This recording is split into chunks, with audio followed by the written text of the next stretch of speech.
Friends, very welcome to all of you. Friends, आज हम एक अति महत्वपूर्ण विषय पर बात करने वाले हैं। आज का विषय है हम अपने जीवन में समय का प्रभावी उपयोग कैसे करें। How to use our time effectively in our life. Friends, हमारे परितः दो तरह के लोग होते हैं। एक वैसे लोग जिनके जीवन में कोई लक्ष्य होता है, वे अपने जीवन में लक्ष्य हासिल करने के लिए योजना बनाते हैं और उसे हासिल करते हैं। दूसरे श्रेणी में वे लोग आते हैं जिनके जीवन में कोई लक्ष्य नहीं होता, समय काटना ही उनका लक्ष्य होता है। समय उनके जीवन में कोई स्थान नहीं रखता है। दोस्तों, समय पालन करने का, समय मैनेज करने का कुछ नियम हैं जिसका अनुपालन करके हम अपने जीवन में समय को इफेक्टिवली ढंग से मैनेज कर सकते हैं। जिसके अंतर्गत पहला नियम है अपना लक्ष्य बनाएं। हमें अपना लक्ष्य बनाना चाहिए। अगर लक्ष्य हमारे जीवन में होगा तो हम समय का प्रबंधन करेंगे, समय का यूज करेंगे। क्योंकि कोई कार्य अगर समय पे पूरा नहीं होता है तो हमें हतोत्साहित कर देता है, हमारा एनर्जी को लेवल को डाउन कर देता है। लक्ष्य होगा तो उसे हम करने के लिए हमें समय की ज़रूरत पड़ेगी, और समय जब कम पड़ेगा तो उसे हम मैनेज करने का प्रयास करेंगे। इसीलिए समय का मैनेज करना ज़रूरी है। तो हमें हमारे जीवन में एक लक्ष्य का होना ज़रूरी है। हम अपने गोल को सेट कर सकते हैं। एक कहानी है, एक सेल्समैन जिसका वाइफ उस साल बीमार रहती है, वो हॉस्पिटल में एडमिट रहती है। उसे पैसे की ज़्यादा ज़रूरत होता है तो ज़्यादा सेल करता है और ज़्यादा पैसा अर्न करता है उस ईयर को। उससे पूछा गया कि आपका कामयाबी का राज क्या है, तो उसका कहना था कि मेरे सामने मेरा लक्ष्य स्पष्ट था। मेरे सामने हॉस्पिटल का बिल था जिसको पेमेंट करने के लिए हमें कितने पैसे की ज़रूरत है ये तय था। इसीलिए मेरा लक्ष्य स्पष्ट था और इसे पूरा करने के लिए मैंने जी जान से मेहनत किया। इस कहानी से हमें यह शिक्षा मिलती है कि हमारे सामने अगर लक्ष्य क्लियर होगा तो हम उसको अचीव करने के लिए प्रयास करेंगे और अपना टाइम को मैनेज करेंगे। इसीलिए लक्ष्य का होना जीवन में अति आवश्यक है। दूसरा नियम है कि हम अपने जीवन में समय का सही प्रबंधन करने के लिए एक लॉग बुक रखें। हम तो अपने जीवन में प्रतिदिन जो खर्चे होते हैं उसके हिसाब रखने के लिए एक डायरी रखते हैं। उसी तरह हमें अपने जीवन में समय का कहाँ हम खपत करते हैं, किस एक्टिविटी में हम कितना समय लगाते हैं, उसका भी एक रिकॉर्ड हमारे पास होना चाहिए। इसे मेंटेन करने के लिए हम एक डायरी रख सकते हैं जिसमें हम प्रतिदिन किस एक्टिविटी में कितना समय दे रहे हैं उसको रिकॉर्ड करें। यह क्रिया हम वीक में 7 दिन तक करते हैं और वीक के लास्ट में संडे को हम उसका एनालिसिस करते हैं कि हम किस एक्टिविटी में कितना समय दे रहे हैं। तो हम पाएंगे कि हम किस किस एक्टिविटी में कितना समय दिए। तो हम एनालिसिस के थ्रू देखेंगे कि हाँ, कि जो अनप्रोडक्टिव वर्क था उसमें हमने कितना समय दिया।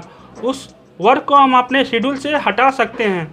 उसको हम डेली लाइफ से हटाएंगे तो हमारा जीवन में कुछ एक्स्ट्रा समय मिलेगा हमें अपने ज़रूरी कामों को करने के लिए। और तीसरा पॉइंट है सबसे इम्पोर्टेंट काम को पहले करें। हमें अपने कार्यों की एक सूची बनानी होगी। हमें डायरी में एक प्रायोरिटी देना होगा, कौन काम मेरे लिए ज़रूरी है, कौन अनिवार्य है, किसे हम बाद में कर सकते हैं। इसके लिए भी हम एक अलग से डायरी रख सकते हैं जिसके अंतर्गत हम 3 कॉलम बनाएंगे, column A, column B, column C. Column A में हम वैसे कार्य को रखेंगे जो हमारे लिए इम्पोर्टेंट है लेकिन अनिवार्य भी है। वैसे काम को हम पहले करेंगे जो इम्पोर्टेंट और अनिवार्य है, उसको हम कॉलम ए में रखेंगे। कॉलम बी में हम वैसे कार्य को रखेंगे जो हमारे लिए इम्पोर्टेंट नहीं है लेकिन अनिवार्य है। और कॉलम सी में हम वैसे कार्य को रखेंगे जो हमारे लिए इम्पोर्टेंट भी नहीं है और अनिवार्य भी नहीं है। वैसे कार्य को हम सुविधा अनुसार किसी भी समय में पूरा कर लेंगे। इसी तरह कार्य के 3 सूची हम बनाएंगे और उसको क्रमबद्ध से अपना प्रायोरिटी उसको देंगे। तीसरा हो गया, हमारे जीवन में जो हम ट्रैवलिंग करते हैं उस ट्रैवलिंग के टाइम को भी हम सही ढंग से यूज कर सकते हैं। सामान्य लोग तो जब ट्रैवल करते हैं तो अपने समय को जैसे तैसे एक्सपेंड कर देते हैं, लेकिन वहीं सफल लोग, महान लोग ट्रैवलिंग टाइम का भी अच्छे से यूज करते हैं। महात्मा गांधी अपने जीवन में कितने एक्टिव थे हम जानते हैं। जब वो ट्रेन में सफ़र करते थे तो उस समय वो सो लिया करते थे और रिफ़्रेश हो जाते थे, बाकी जो समय मिलता था उसमें वो अपना मूवमेंट का कार्य करते थे। नेपोलियन के बारे में कौन नहीं जानता है। वो जब अपने युद्ध पे जाते थे तो जो समय बचता था वहाँ से वो अपने पत्र लिखते थे और अपने राज्य को जहाँ जरूरी होता था वहाँ पत्र लिख के भेजते थे। माइक्रोसॉफ्ट के संस्थापक बिल गेट्स, वो अपने समय का यूज ट्रैवलिंग के समय में कॉलिंग करके, जो इम्पोर्टेंट कॉलिंग होता है टेलीफोन मोबाइल पे, वो अपने कॉल करके उसको अपने टाइम को मैनेज करते हैं। इसी तरह हम भी अपने ट्रैवलिंग टाइम का यूज कर सकते हैं। बहुत सारे जो लोग जो जॉब में हैं उनको आने जाने में बहुत सारा टाइम बस में या कार में एक्सपेंड करते हैं। उसका यूज वो कुछ ऑडिबल बुक को ऐप डाउनलोड करके उसको रास्ते में अच्छे बुक का ऑडियो करके सुन सकते हैं, उससे मोटिवेट हो सकते हैं, उससे ज्ञान प्राप्त कर सकते हैं।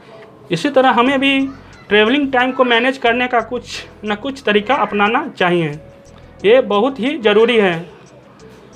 चौथा हो गया कि हमें अपने लाइफ को ऑर्गेनाइज्ड वे में जीना चाहिए।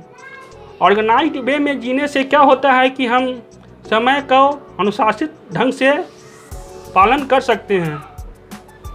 बहुत सारा कार्य ऐसे होते हैं जिसे हम करने में ज़्यादा समय लगा देते हैं और अनावश्यक रूप से समय को बर्बाद करते हैं और इसका दोषी हम खुद होते हैं। इसको हम इस बात से समझ सकते हैं कि हमें कोई फाइल की ज़रूरत है ऑफिस या घर में और उसे ढूंढने गए, हमें मिला नहीं, ढूंढने में आधा घंटा एक्सपेंड कर दिया फालतू का, और जाके बाद में ऐसी जगह मिला जहां उस फाइल को नहीं होना चाहिए था, तो हमारा टाइम तो वहां बर्बाद हो गया ना। इसी तरह हम समझ सकते हैं कि ऑर्गेनाइज्ड वे में लाइफ जीना कितने ज़रूरी है। और हम ऑर्गेनाइज्ड वे में लाइफ जीने के लिए सुबह जल्दी उठ सकते हैं। सुबह जल्दी उठने के बाद हम एक्सरसाइज कर सकते हैं। एक्सरसाइज करने से हमारे बॉडी में एक एंजाइम डेवलप होता है, वो उससे हमें उत्साह और ऊर्जा मिलता है दोस्तों। उसके बाद हमें आलस्य नहीं करना चाहिए। आलस करने से भी समय बहुत सारा किलिंग होता है समय का, और हमें टाल मटोल का रवैया हटाना चाहिए।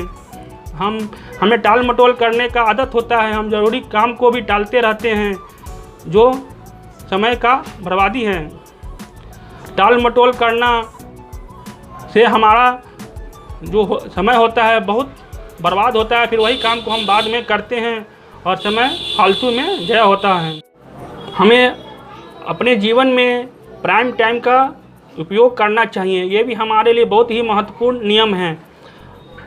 हर एक व्यक्ति के लिए एक दिन में एक खास समय होता है जिस समय वो बहुत ही एक्टिव और एनर्जेटिक होता है।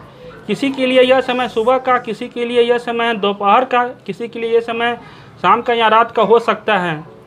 हमें ज़्यादा महत्वपूर्ण और कठिन कार्य को अपने उसी समय पे खास प्राइम टाइम में करना चाहिए। वहाँ पे हमें काम तेज़ी से करते हैं और अच्छे से करते हैं। जो काम करने में हमें दूसरे समय में 1 घंटा ज़्यादा समय लग सकता है और हम प्राइम टाइम में वो काम करते हैं तो उसको हम जल्दी से निपटा देते हैं। इसीलिए प्राइम टाइम का अपना एक इम्पोर्टेंस होता है जिसे हम क्वालिटी ऑफ टाइम भी कहते हैं। नियम है 7वां नियम है अपना कार्य क्षमता बढ़ाएं। हमें अपने कार्य का क्षमता बढ़ाना होगा।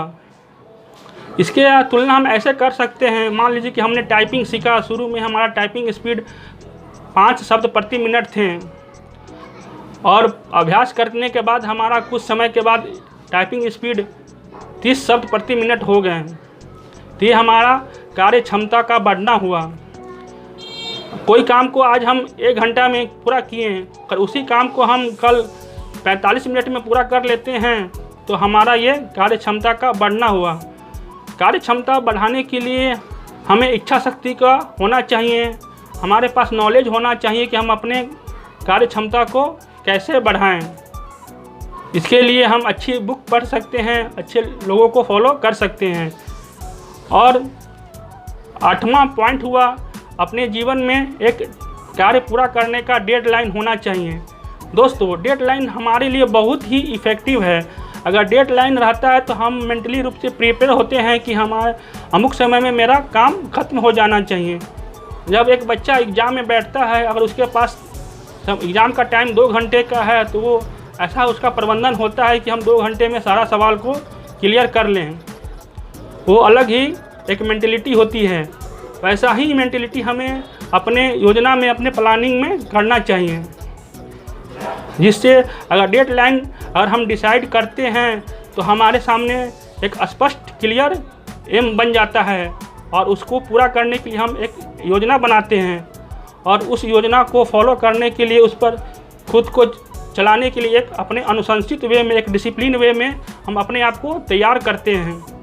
तो डेडलाइन होना किसी काम को पूरा करने के लिए बहुत ही ज़रूरी है। जब आप मान लीजिए कि आपका चाल है चलने का, दौड़ने का 6 किलोमीटर प्रति 1 किलोमीटर पूरा करने में आप 6 मिनट का समय लेते हैं। अगर आपके पीछे कोई कुत्ता को दौड़ा दिया जाए तो आपका स्पीड बहुत ज़्यादा तुलनात्मक रूप से बढ़ जाएगा। यही डेडलाइन की खूबी होती है। अगर डेडलाइन हमारे सामने है तो हमारा स्पीड, कार्य करने का ढंग बदल जाता है। उसे समय पे पूरा करने के लिए हम नए तरीक़ों को भी खोज कर लेते हैं। इसीलिए हमारे सामने डेडलाइन का होना बहुत ही ज़रूरी है। इन सारे 8 नियमों को पूरा करके हम अपने जीवन में समय का मैनेज कर सकते हैं और कामयाबी को हासिल कर सकते हैं। इसी के साथ दोस्तों, मैं अपने वक्तव्य को विराम देता हूँ। फिर मिलते हैं अगले वीडियो में। जब तक के लिए जय हिंद, जय भारत।